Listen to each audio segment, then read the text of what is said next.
the exteriors are concerned, I found the landscaping quite exciting, but I missed one thing, that was flowering plants. I missed those colorful flowers. What's your opinion? At the very first glimpse, luxurious mansion, which of the colonial style. You see that huge portico, that entrance portico, which I feel is slightly higher because for our kind of rains, I don't think if you are standing near the entrance door, you won't be protected from the rains. And for the scale of the house, I feel the entrance door could have been bigger, I mean in terms of height. Now you see a long driveway leads to the house, and then there is lush green lawns. It's really dark green lawns, and that is a beautiful thing to see with those pure white house. At the entrance, I think it's a bit too overwhelming. Like if you're a person standing there, the height would really overwhelm you. But it's good to give that luxurious feel. What would you say, Arun? The house is really big. Like what she was telling, it's a monumental scale house. We won't usually relate such big houses to an independent home. They've done it with very good detail. The scale is really matched well, but like she told, the door breaks the whole thing down. So probably the door should have been a little more taller so that it matches with the overall scale of the entrance portico. And they've gone for a different kind of architecture here. They've taken away the car parking space to the sides. And that should, I think for a house of this scale, what they've done, they could have detached the carporch into a separate driveway. One thing we note in the car parking area is that they've gone for stone cladding, which I think should not have been used.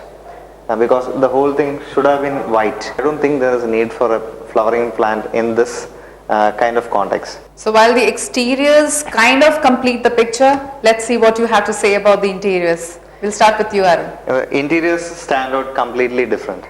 Now they've used wooden doors, means in the polished surface they've gone for polished surface.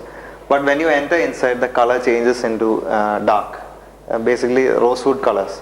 And I think the entry area, they have gone for a sunken entry area, which I don't think is that necessary for a house of this scale. The hall is really big, they've spaced it out well. I think the furniture stand out a little too much than they really need to be. They could have gone for a little more classier furniture. Instead they went for the dark wood. When you look at the dining area, again the same dark wood continues. But the kitchen stands out very modern. So that is a different character altogether. Another thing we immediately note in the living area is the washing, the hand wash area, which is directly visible.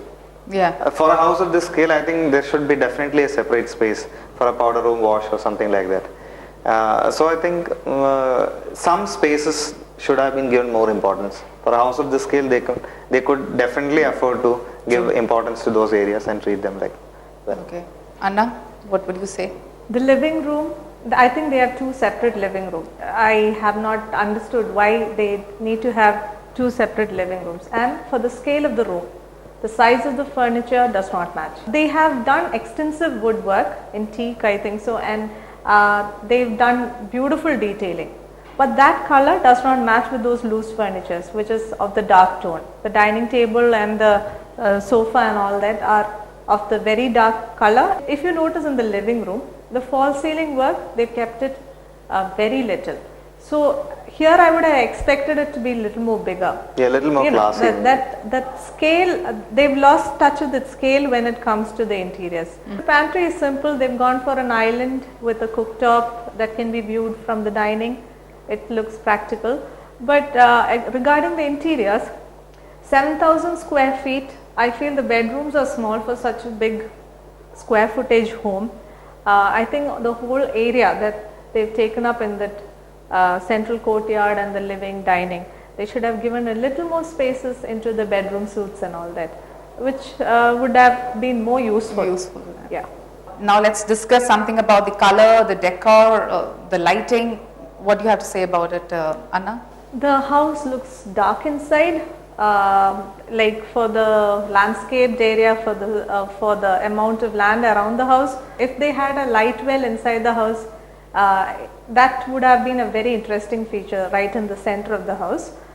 They've tried to bring in punches of color in the living room in terms of cushion, but the furniture spoils the fun. Had they been on a bigger sofa, it would have, or on a lighter color sofa, it would have shown Enhanced. better. Okay. And it's all basic type curtains. They've stuck to neutral colors. Nothing bad, nothing great. It is. I really wanted more. You were expecting more. More in this house. Okay. Yeah. Arun, what do you have to say about that. I was expecting more than what they actually did. The exterior gave us a different picture of what is going to be inside. So we expect something, seeing the outer picture, and then when you enter in, it's totally different. Like what she was earlier telling, the legs of the sofa, for an example, or the chairs, it's very slender. So it gives a feeling of very flimsy thought of sitting on it. Then the next is the colors, the wood or whatever they've used. They've gone for the darker shades. It's a favorite thing among people to choose for rosewood color, but it's not always right. Means you have to keep the context alive. So if you're going for a very classical and colonial style character into the house, you have to think in slightly lighter color woods. Maybe a little bit of wooden floor would have been interesting somewhere. Then like they have enough space. They could have actually introduced a little more width into the back sides to bring in light, or maybe introduce some kind of one side open courtyard or something like that, like what you see in Mediterranean houses, which can add on to the area that's exposed to light. Instead of going for a lot of interior lighting, natural light would have been a different feel altogether. Then I think little areas they have not looked for the character match, like the kitchen. They went for a very total modern approach with the white straight line countertop edges and very modern looking chimney in the island, which there are chimneys option available for little classic homes with wooden covers and things like that. So it goes with the country kitchen kind of character. So I think small elements should have been taken care of a little more. The feel what we get from the exterior is not complete in the interior. Okay. Yeah.